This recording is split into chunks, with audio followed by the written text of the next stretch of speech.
welcome to Building Trust in the Age of Synthetic Media at the India AI Impact Summit 2026. This panel is convened by the Coalition for Content Provenance and Authenticity, or C2PA, and the Information Technology Industry Council, or ITI. We'll hear a lot about C2PA during the panel discussion, but I should introduce myself. I'm John Miller, ITI's General Counsel and Senior Vice President of Policy. I thought I would take just a moment to introduce you to ITI. ITI is a global technology trade association representing companies across the full tech and AI stack, all doing business globally, including in India, with offices, and ITI has offices in Delhi, Washington, D.C., Brussels, Singapore, and we conduct policy and advocacy work around the globe on technology policy issues. I lead ITI's Trust, Data, and Technology Policy team, including our work on AI, privacy, data, cybersecurity, standards, platforms, quantum, telecommunications, and related digital policy issues. Trust is one of the unifying principles informing my team's work and central really to all of these digital policy issues. Trust is, of course, also central to our conversation today, which is appropriately part of the summit's Safe and Trusted AI theme. Trust is arguably more important than ever in the present context, a shared reality marked by both the rapid scaling of synthetic media and the growing importance of trust in India's digital ecosystem. Many of India's recent policy and regulatory proposals, I would argue, are really about trust in areas ranging from AI governance to digital public infrastructure to the new privacy law and IT rules. We see legislators and regulators around the world also considering new laws in these areas. This panel will explore various attributes of trust in the context of synthetic media, and importantly, the role of content provenance standards such as C2PA in providing transparency that is essential to trust. Open, interoperable, technical standards-based approaches are critical not only to good governance and to aid in meaningful compliance, but to help companies scale solutions to better drive ecosystem alignment and to spur cross-platform adoption, particularly as regulatory frameworks increasingly reference traceability and metadata. Transparency and accountability are core attributes of trust as well. And in the age of rapidly scaling synthetic media, content provenance can itself be characterized as foundational infrastructure for transparency, attribution, and accountability, not as moderation or censorship, but as verifiable context. We know privacy is essential to establishing and maintaining trust, and provenance mechanisms can not only support innovation while addressing mis- and disinformation risks, but can help safeguard privacy and uphold freedom of expression. Perhaps the biggest key to trust, though, is figuring out how to actually operationalize it or implement it. And this panel will explore practical implementation pathways, including the role of public-private collaboration, and the panelists will highlight the real-world deployment of provenance and what it looks like across platforms, media, and public systems. I'm sure India is proud that this is the first global AI summit hosted in the Global South, and there may be unique challenges related to AI content transparency that content provenance standards can help solve in India and in the region. But ultimately, as the global companies ITI represents know well, we need to pursue global solutions to these issues because a fragmented patchwork of regulations across India, the Global South, the EU, the US, and across the globe doesn't solve these issues in a scalable and meaningful way. India has an opportunity to shape global approaches to trustworthy digital content, not just for India and in the digital South, but globally. I'm hopeful that by the end of this panel, we'll all walk away with a greater understanding of how content provenance standards, such as C2PA, can serve as a foundational building block for such leadership.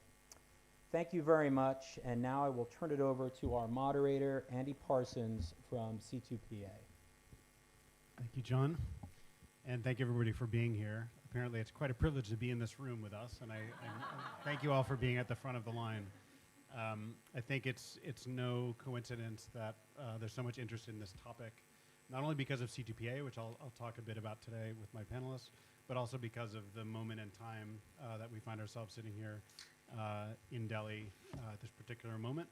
I think there's a lot of regulatory spotlight on India right now for good reasons, and also a lot of tools that are ready to deploy now, which we'll talk about. One of those things is the C2PA. My name is Andy Parsons. I am the global head of content authenticity at Adobe. We started with some industry partners like Microsoft and Google and many others, a coalition called the C2PA, the Coalition for Content Provenance and Authenticity, nearly 5 years ago now. Time flies. Since that time, we've developed a global standard that's ready to adopt. Throughout this panel, we'll talk about whether it's a silver bullet for these kinds of challenges. Spoiler alert, it's not a silver bullet, but it is, as John said aptly, a very foundational technology upon which we can build transparency. And I hope this topic of transparency and cryptographic proof of where something came from and what it is, and perhaps a nutrition label, is non-controversial, because ultimately that is about putting decisions about what to trust in the hands of all of our consumers, whether you're a platform or Adobe or a government. So I have an esteemed panel today. I'm delighted to have Gail Kent from Google, Samir from ITI, Policy Director, and of course, Mr. Goyal, who is present on the panel from Mighty, where he oversees cybersecurity efforts and has been instrumental, I would say, in some of the new legislative proposals. So I'm going to ask each panelist to just introduce themselves, and if you all could, please sort of situate the work that you do every day in this particular moment in India, the Global South, and worldwide. And Gail, let's start with you. Thanks, Andy. As Andy said, I'm Gail Kent. I'm the Global Public Policy Director at Google. I look after search and also Gemini. This is my first panel of many at the AI Summit, and I'm hoping there's as much enthusiasm for the other panels.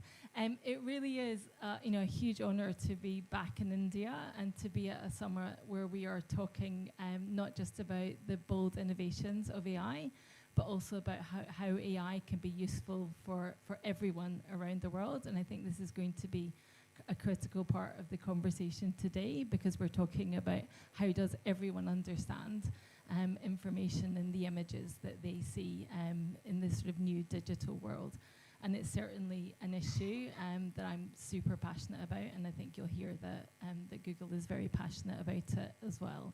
The other sort of thing I'd note at the start is it's great to be on a panel with ITI, one of the groups that we are a member of, and also with C2PA, another group that we are passionate members of, because we believe that this is one of those issues where cross-industry working is really important, and then working together with governments is key as well. So as we continue, do you want me to talk a little bit about C2PA now, or shall I hand over to other people before we... Yeah. So I think that we are concentrating on building AI that helps like productivity and creativity for everyone. But we also know that for people to be truly successful, they have to understand the source and the history of digital information. And this isn't something that is new for Google. Hopefully you're familiar with many of our products. And the ability to do an image search started 25 years ago. So this is really something we've been thinking about for a long time. For 15 years, we've had for 15 years, we've had the ability to do reverse image search. We've then had about this image for 3 years. And then 2 years ago, we launched Circle to Search on Pixel. So again, this sort of like idea of like how we understand and how we help every user understand images is like central to what we do. And then if you look to AI and the creativity the AI brings, but also the ability to manipulate and change images and create new images, we know that we need to create an additional suite of tools and ways for people to understand those tools. And key to that are like embedding information into the images that are created. And there are two ways that we're thinking about this. One is Synth ID, which enables you to just identify that something is AI created. And the second one is those content credentials that we'll talk a lot more about in C2PA. So to enable people to understand how an image was created, where it was created, and when it was created, because we think this is all a really important part of digital literacy. Thank you, Gail. Samir Bore from ITI. Why don't you go next?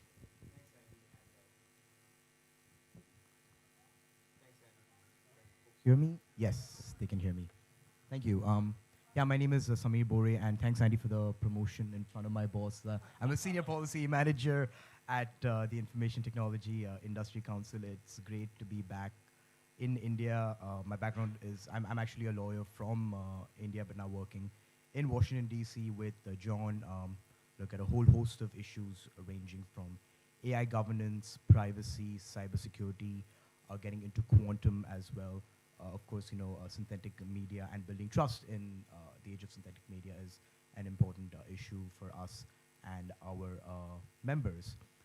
With respect to how at ITI we think about creating trust with respect to synthetic media, a couple of years ago we came out with a policy guide where we try to provide an initial discussion on what exactly do we mean by content, especially as AI was proliferating at that point of time, as content was being generated by AI. We want to situate the debate in one, existing policy and laws, and also to consider what are the new regulatory tools that may be required for regulators. So in that paper, we spoke about various techniques. The C2PA is, I would say, one content provenance tracking technique out of a host of products.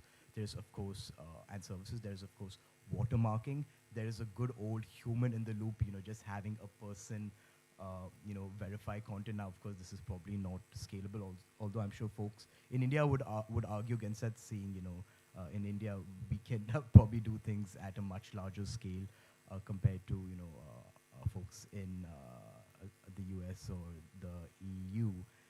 And the conclusions we finally reached in this was, and I think Andy alluded to this point earlier, the solutions provided by C2PA, it's not a silver bullet. It is not a perfect solution, but it is a solution. And I think it is a good start. I mean, hats off to our members who decided to get together in 2021, because they did see that this is the issues around synthetic content in media will become an issue, and the industry needs to do something, needs to be responsible stewards. So I think the standards that C2PA is creating is a step in the right direction. But I do want to stress and underline the fact that it is not the only solution. Probably not the perfect solution, but it is better than the status quo. Thanks, Samir. I'm going to say things that are a little bit more encouraging around C2PA, and this is my favorite panels are the ones where we may not quite agree, but I would be the first, of course, to agree that it's not perfect. And I want to turn the conversation over to Mr. Goyal from Mighty.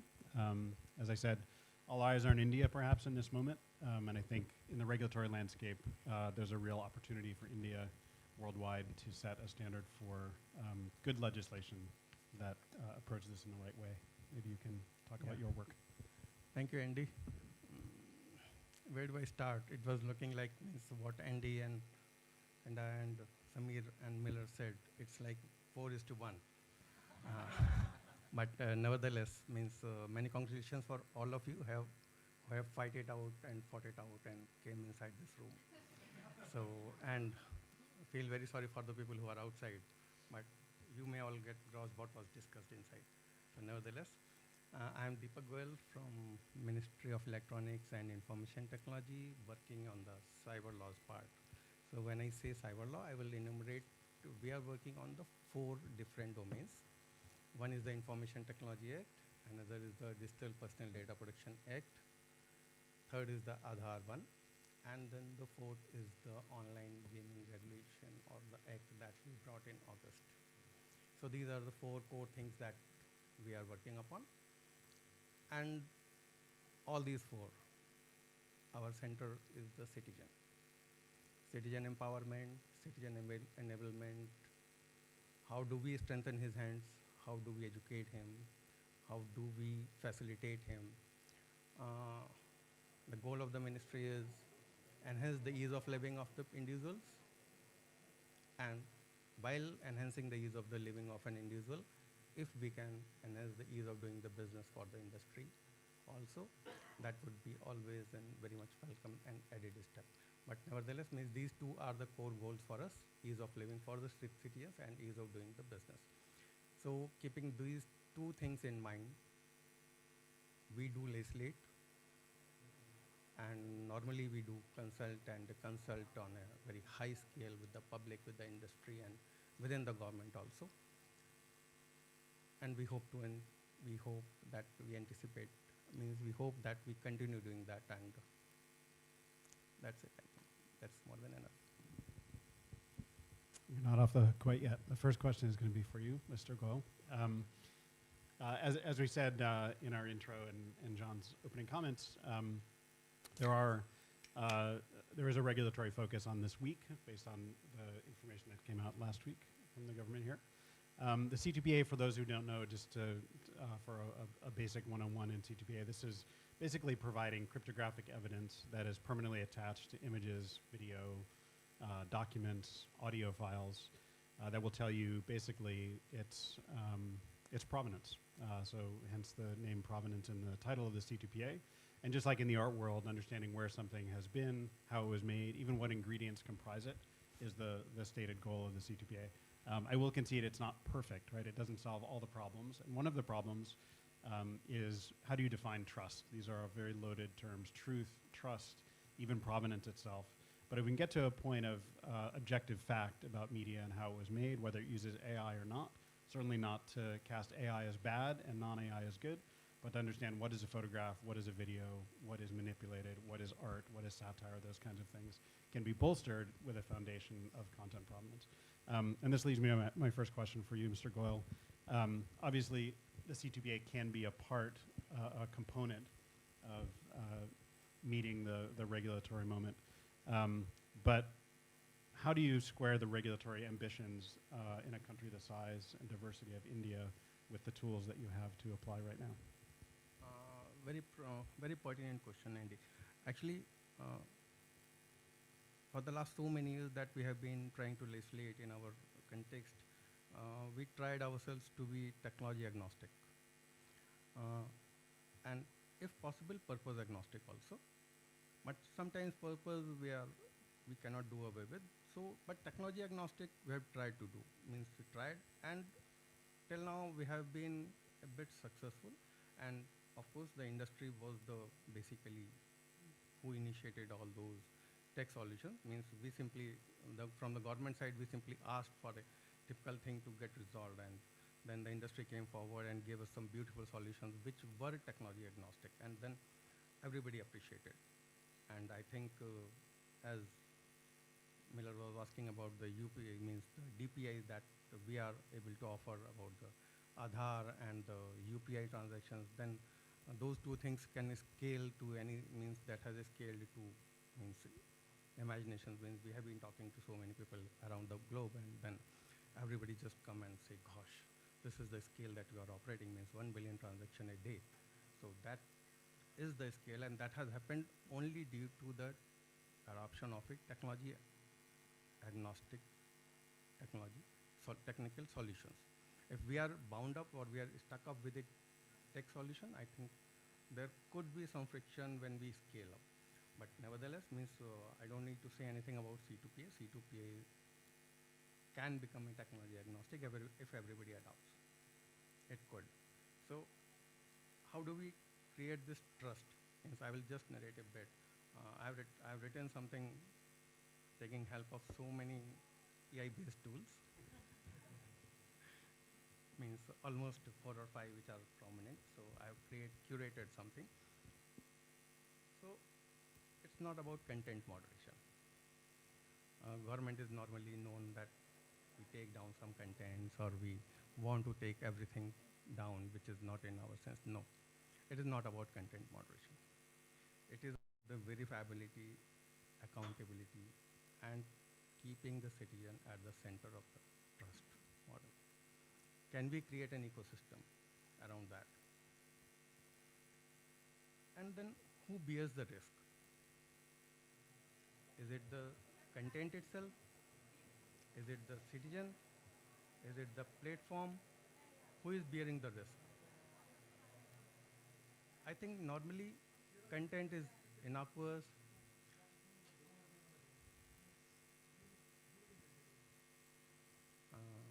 Sorry, doesn't matter. Please, if we are able to not, means if there is some emergency, then please open the door, otherwise please don't. Thank you. So then platform. Is platform bearing the risk?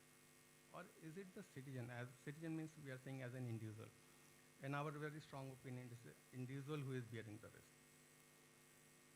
My likeliness is getting cloned. I am getting cloned. My voice is getting synthesized. My credibility is getting undermined. It is not the platform. My decisions are getting manipulated.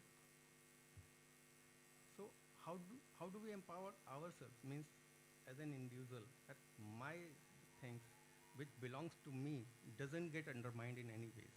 So these are the few things that I don't have an answer as of now, means, but tech solutions, as we were just discussing behind the, means just prior to when the session started, that the techno-legal solutions are the thing that we are going to see many to come in this future, means in say another 10, 20 years, or say down the line. We have already started, and the company from Google and Adobe and all those big techs, they are come up with some very beautiful, good solutions, and we pretty hope that they would be keep on coming with those solutions, and they would be getting adopted at mass scales.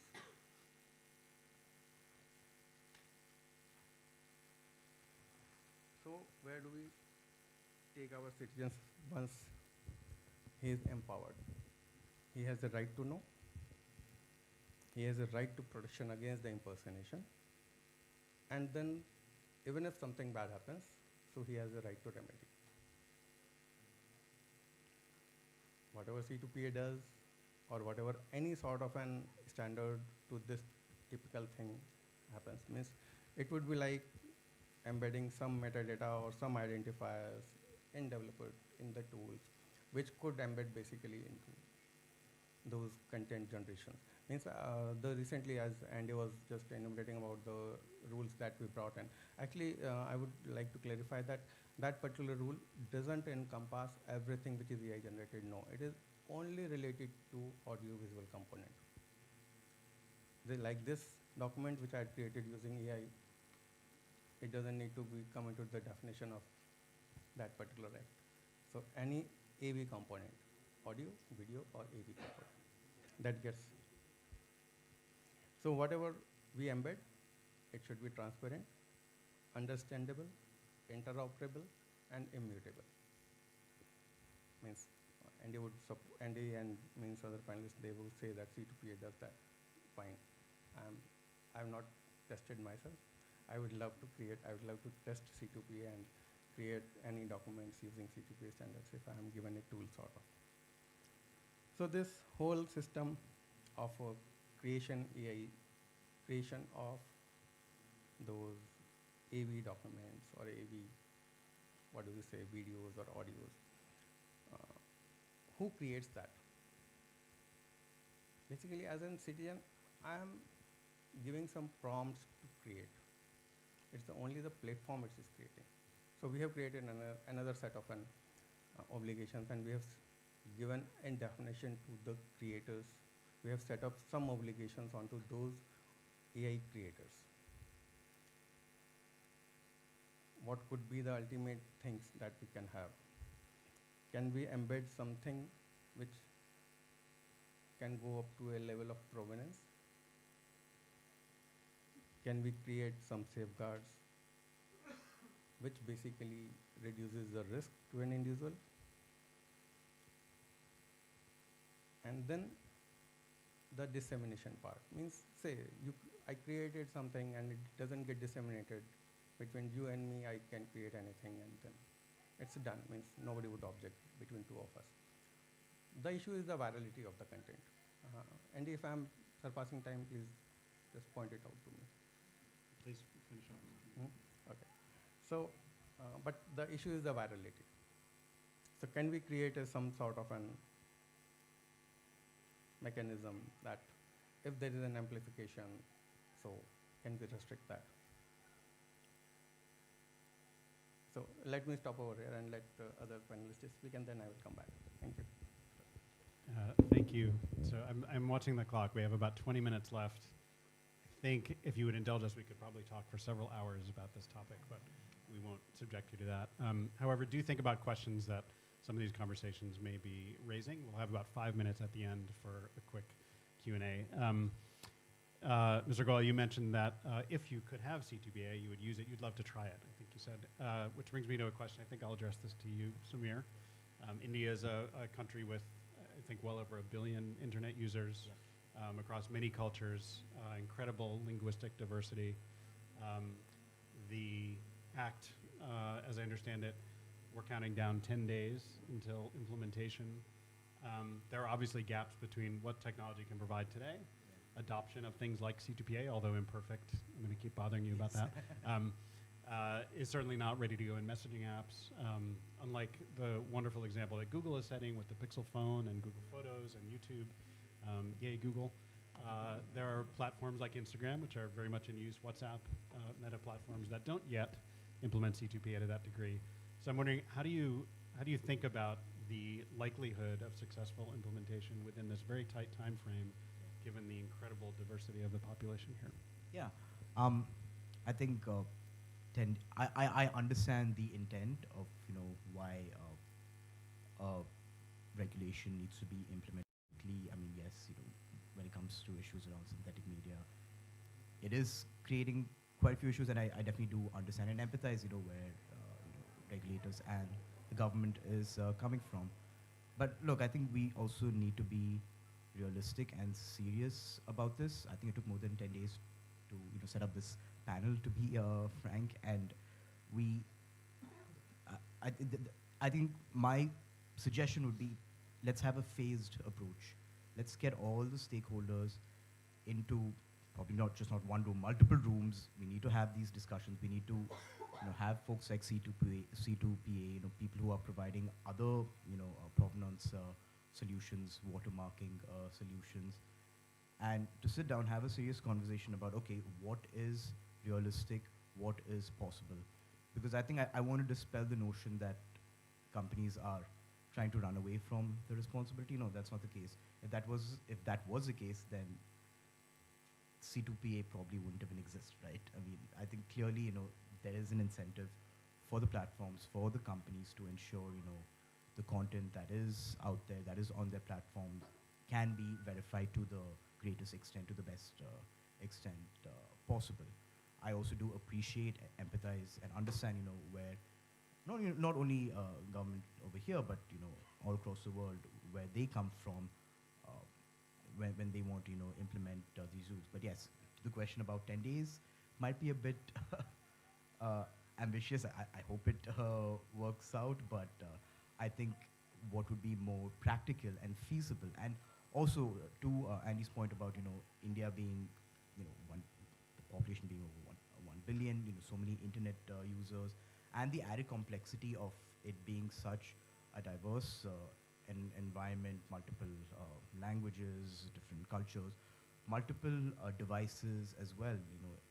Unlike in the West, India is a mobile-first market, but that doesn't mean that people don't use laptops and computers as well. And I'm not an engineer by training, but I'm sure the technical requirements for different devices is going to be different. And then if we add IoT devices into the mix, that's just going to create a whole set of issues. And yes, I think it's good that we're having conversations like this. It means stakeholders across the sector, starting from the government to the industry, users as well, realize that, hey, this is an important issue. We need to work together. And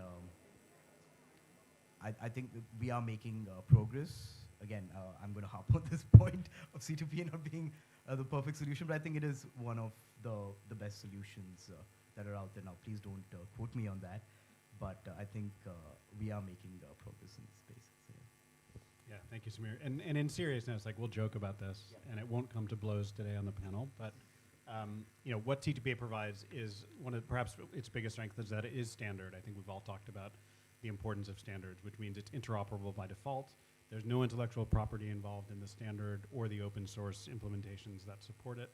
And this enables companies to adopt it across the spectrum, from startups to civil society to big companies like Google, tool companies like Adobe. But in some ways, the technical problems are among the easier to solve, although we've already established that even the technical solutions have their challenges. I'm not a regulator or a policy person, although I get to play one on a live stream now and then. I want to turn, Gail, your attention to a particular interesting aspect, perhaps, of this particular Indian approach. And feel free to talk about the technology in C2PA. Users, as I understand it, are asked to self-disclose, but also bolster that disclosure with some proof. Could be cryptographic proof via C2PA. It could be the presence of a synth ID. It could be any number of things. But to me, this is novel and distinct from the EU AI Act and some of the legislation that has been enacted in California and the United States, for example. Is this interesting to Google? How do you think about these multi-layered approaches? Yes, it's very interesting to Google, and I think the sort of like the discussion about the best approach for this is actually pretty consistent universally. So there is very much the same conversation going on in Europe, going on in California, going on in Brazil, as is going on in India, and how do you approach this issue of like trustworthiness in the age of AI and AI-generated media. I'd like to go back to one of the points that Mr. Gold made, which is about how do we create this ecosystem of trust. We need to be able to trust the products that we are using. We need to be able to trust the information that we're seeing, and if we cannot do that, then none of our companies are going to succeed. And we believe that that ecosystem of trust comes from 3 different people working together, and they each have a role in this. That definitely is the companies themselves, is also government, and it's also users. So before I come on to like what we think some of the solutions are, including C2PA, which we very much like, there's just 2 things that I'd like to call out. Just because something is created by AI doesn't mean it's not trustworthy. And I think we have to be like really careful, particularly as we see AI increasing productivity and creativity, to get away from that sort of like belief. And then secondly, and I think we're all agreeing this, there is no one silver bullet. So what do we think that the group of things that we need to collectively be doing to enable this trust of what we're seeing in the age of AI? And we think there are really like 3 things that come together. So firstly, we absolutely do need tools like C2PA that enable us to understand that something is created by AI, how it was created, when it was created, what tools created it. And thank you for calling out that the Pixel 10 is the first phone to automatically embed C2PA credentials into an image. So we need those tools. We also need things like synth ID, which work not just on images, but works across sort of all multimodality, including text. And I'm sure there are other tools that we will collectively develop. But it's no good just having the tools that indicate whether something is created by AI and how it was created. You also need the tools that help people understand. And those tools need to be really simple. And they need to work across the multimodality of the way that people are accessing information nowadays. So without the sort of like those tools which say, yes, this was created by AI, this was created on this date, this was created like using this technology, we're not really going to do very well. We need people to be able to understand that context. So that's the second thing. We need tools to be able to read this.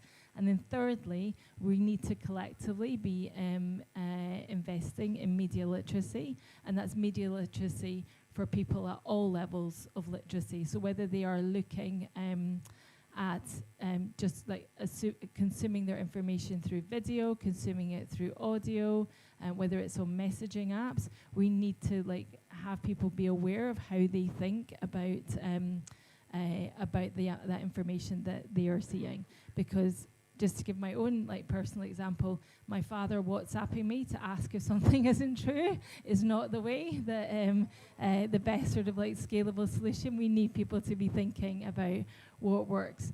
But to sort of circle back to C2PA, for us, it absolutely is a key piece of it. Because of the things that you've called out, because of the interoperability, it means that anyone can use it. It also means that it is able to be read, so that part sort of like understanding who created it. It can be read by Adobe tools, it can be read by Gemini, it can be read by other Google tools. So we understand like what's created it. And then the other part that really matters to Google is the cybersecurity elements. So the fact that it is cryptographically protected and it can't be tampered with is something that makes us particularly excited about it. And we love the fact that it's one of those digital tools that we can put together with others that then helps people understand the provenance of the material. Very good. Thanks, Gail. Samir, please take a note. And John, I'd like to add WhatsApping Gail to one of the layers of potential protections for consumers. And we'll share her WhatsApp number. No, just kidding. I think, so one of the areas that we've touched on already is that, this is a particularly focused, interesting critical and important legislative time throughout the world, not just here in India. There is a question that I think about quite a bit with my temporary policy hat on, which is, can we have compatible laws across jurisdictions, across countries, across cultures that don't end us up in a situation where we have a fragmented ecosystem of incompatible laws? And I'll use GDPR as an example, particularly in the United States. Of course, where I'm from, I live in New York City. There is the California Privacy Act, by the way, called CCPA. If you ever wonder why we didn't name our coalition the CCPA, it's because there's a privacy law in California that took that moniker, so we're the C2PA. But we could end up in like we have in the United States, quite a fragmented ecosystem of privacy laws across states. And leaving aside various jurisdictions and how government laws are created, I want to ask all the panelists if you think, optimistically or pessimistically, whether we can end up in a regulatory ecosystem where there might be one or a series of provenance or other measures that can actually protect us in a universal way that legislators perhaps can agree on across the EU, the US, India, Korea, and other places in the world. Mr. Goel. Andy, it's like, where is the convergence and when there is a no convergence? It's a bit of a question that we need to answer, basically. So if we are being too prescriptive in any sort of a legislation or any sort of an document, so if it's a very prescriptive, then I think it would be really tough to have a sort of a convergence. But if we are creating some laws which are basically principle-based, we are simply obligating them on a principle basis and leaving the industry to implement on their own, then I think it would be a convergence sort of, and a good convergence. Say, in the Privacy Act, for which means the countries world over have been working for last 20, 30 years, and the principles have been almost same. So actual implementations could be a bit different, but when we are setting up the principles, so there is a convergence of the laws. So I think the same rule would apply to the synthetic media content also. If we are, means like in India, we are of a very strong opinion that we would be creating all those laws not to be very prescriptive, keeping the citizen at the center of all these things. The laws would be principle-based. So I think that if the technical implementation teams, they work on those principles, the solutions would be acceptable everywhere, and I think that should be the way go ahead. But let's see how it evolves. Yeah, I couldn't agree more, and I'd love to hear, Gail, your perspective, and Samir as well on this. I think I'm going to agree with Mr. Goel. I think it's about being clear on what your goal is. So in this case, like making sure that people have the information to make decisions, then it's about not being prescriptive, and it's also about being principled. So principles like security and being privacy preserving are really important to us, and being able to take that goal, not being prescriptive, and the principles across jurisdictions will definitely mean that we're not ending up with laws that are conflicting with each other, because I think as you know, laws that conflict between jurisdictions make it difficult for global companies to succeed and provide the best product to citizens everywhere. I agree with both Mr. Goyal and Gail. And the one thing that I will add is, when it comes to issues around building trust with respect to synthetic media, it is helpful, and this is especially for the policy professionals who are out there, the regulators who are out there, to think about these things holistically rather than just looking at as a content moderation issue which has to be dealt with only under the IT rules.